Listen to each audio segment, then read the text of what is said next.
साथ संगत जी, प्यार से कहना धन निरंकार जी। जहाँ हम सभी ने महापुरुषों के वाणी को श्रवण किया और भाव मन के हर एक के यही संदेश देते हुए कि इंसान का जीवन मिला है तो वाक्य ही इंसान बनना है। ये मनोर्भव का भाव, वासुदेव कुटुंबकम का भाव कि पूरा संसार एक परिवार है।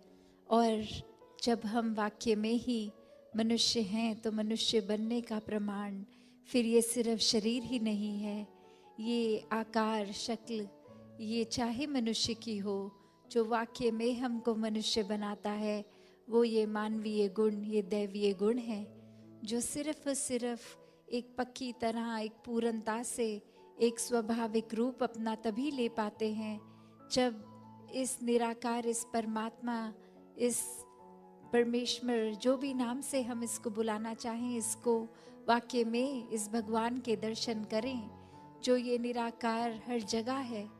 इसके दर्शन करके ब्रह्म ज्ञान द्वारा जब अपने जीवन में फिर इसका एहसास हर समय करते हुए भक्ति करी जाती है, हर पल में, हर कार्य में इसको शामिल करके हर पल में, तो वाक्य ही ये प्रेम का रिश्ता बनता है, ये प्रेमा भक्ति की शुरुआत होती है। कैसे फिर इस जीवन में ये रोशनी जो सत्य है, ये एक हमेशा रहने वाली, क्योंकि ब्रह्म ज्ञान हमेशा के लिए है, ये परमात्मा, ये निराकार हमेशा ही है, उपस्थित है, हमेशा ही रहेगा। तो कैसे इसको एक इंसान जीते जी ही देख सकता है। और ये सिर्फ वो बात नहीं कि एक बारी ही देखा जाए, ये तो फिर एक बारी पहले जैसे ही ब्रह्म ज्ञान मिलता है तो ताउम्र हर पल के लिए देखा जा सकता है। जैसे अक्सर हम सुनते हैं कि जब आँख खुले तब सवेरा, तो वो बात होती है कि जब भी हम कोई अपने रास्ते से भटक रहे हों, जैसे ही एक समझ आ जाती है, एक सोझी आ जाती है, ये चेतनता, ये विवेक इशारा करता है कि हम जो कर रहे हैं ठीक नहीं है, तो उसी समय सुधार का काम हो सकता है। वो पल ही एक करेक्शन मोड में हम खुद को डाल सकते हैं। तो एक बात उसी से है, यह है कि जैसे ही ये एहसास होता है कि एक हमें दिशा बदलनी है, हम उसी समय वो उसको सही कर लेते हैं। और वहीं देखा जाए कि ये परमात्मा की रोशनी, ये सत्य, ये लाइट तो हर समय ही है, यहाँ तो हर समय ही सवेरा है। तो कैसे इस सवेरे में अपनी आँखों को ना बंद करें। जब परमात्मा वाक्य ही हर समय अंग संग है तो इसके एहसास में क्यों नहीं रहा जा सकता। एक इससे आंखें बंद करके अपने दुनियावी माया रूपी कार्यों में इतने व्यस्त होके कि इसी का ही फिर एहसास खो दें, एक ध्यान ही इस परमात्मा से हट जाए और संसारिक वस्तुओं से, लोगों से इतना जुड़ जाए, तो फिर बात वही होती है कि एक रोशनी तो पूरी है पर आँख हमारी ही बंद है तो हमें रोशनी वो नज़र नहीं आएगी। तो यही परमात्मा हर समय अंग संग है। जितना ज़्यादा इसका एहसास करें उतना ही एक जीवन भी वाकई ही रोशनीमय, एक सही रास्ते पे जिया जा सकता है। फिर वही बात जो हमेशा संत समझाते हैं कि ये परमात्मा तो हर समय देखा जा सकता है, ऐसा कोई भी पल नहीं है जिसमें परमात्मा नहीं है, या कोई ऐसी स्थान एक विशेष में ही सीमित नहीं है। ये तो असीम निराकार है, जो जितना भी आज तक हम इस ब्रह्मांड को जानते हैं उससे भी ये वास्ट, ये हमेशा चलता ही रहने वाला, इसका कोई अंत ही नहीं है कि हर समय ये परमात्मा देखा जा सकता है। God can be seen every moment, in every aspect, in every place. It's not just limited or confined. तो ऐसा ही हर समय we can see God with our eyes, with this openness, this vastness that we see.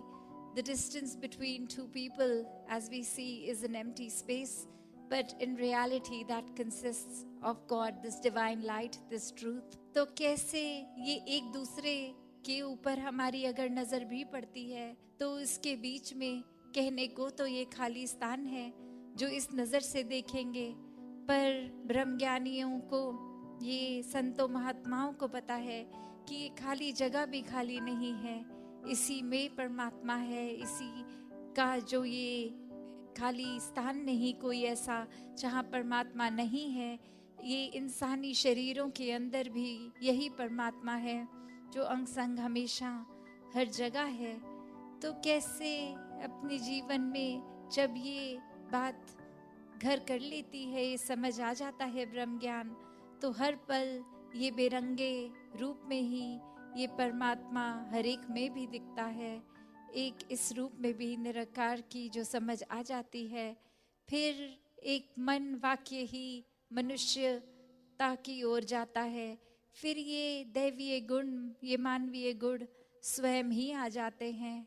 और यही बात फिर सुकून की भी आती है कि कैसे ये एकत्व में सुकून है। ये एकत्व, ये रिश्ता, ये परमात्मा और इस आत्मा का, कि जब इस आत्मा को पता चल जाता है कि वाकई ही एक असली रूप क्या है इसका, चाहे शरीर में है पर शरीर इसकी असली पहचान नहीं है, ये परमात्मा का ही रूप, इसी में मिलना है, इसी से उत्पन्न हुई ये आत्मा। तो ऐसे ही जीवन को जो समझ लेते हैं वो ही मोक्ष और मुक्ति, ये साल्वेशन के हकदार होते हैं। तो ऐसा जीवन हर किसी के हिस्से में आ सकता है, हर कोई इस जीवन को जिया जा सकता है। एक बात फिर वही आ जाती है कि जब भक्ति कर रहे हैं तो वो माइंडसेट, वो दिल का भाव, वो एक दृष्टिकोण क्या होता है, वो फिर शुक्राने भाव का, जिसमें फिर ये हर पल में सुकून ही महसूस होता है। फिर ऐसी कोई भी एक चीज़ एक दिल को इतना ज़्यादा तंग नहीं करती, डिस्टर्ब नहीं करती।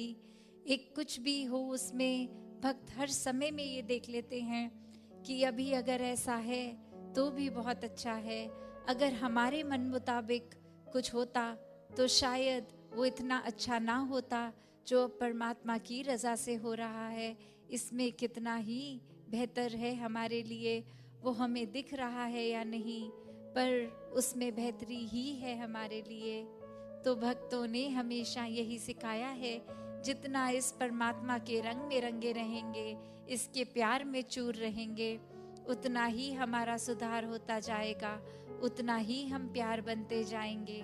और फिर बहुत एफर्टलेसली ये अच्छे गुण हम में आएंगे जो हमें हर जगह एक बिना किसी मेहनत के वो बटोरे जाएंगे, आराम से बांट सकते हैं फिर वो। तो बस अपने ऊपर केंद्रित रहकर अपनी भक्ति, जो एक हर एक का बहुत ही यूनिक रिश्ता है, अब भक्त और भगवान का, ये निराकार के साथ हमारे मन का नाता, ये अपनी भक्ति पे ही फोकस करें, एक दूसरे के ऊपर नहीं कि ये अगर कुछ ऐसा कर रहे हैं तो जीवन में इनको उपलब्धि मिल रही है, हमें नहीं मिल रही, तो शायद इनका जो करने का तरीका है उसको अपना लिया जाए, शायद वो उपलब्धि उस वजह से मिल रही है, पर ऐसा है नहीं। तो हमें अपनी भक्ति को, खुद को, अपना रिश्ता इस निराकार से इसलिए नहीं बनाना कि कुछ उपलब्धि मिल जाएगी, कुछ धन मिल जाएगा अगर भक्ति करेंगे, शरीर की पीड़ा खत्म हो जाएगी। ये भक्ति इसलिए की जाए क्योंकि परमात्मा प्रेम है और हमें परमात्मा से प्यार है। सिर्फ प्यार की वजह से ये बेशर्त एक भक्ति बने, ये प्रेमा भक्ति बने, हर कोई ऐसी ही प्रेमा भक्ति को करता चला जाए। सात संगत जी, धन निरंकार।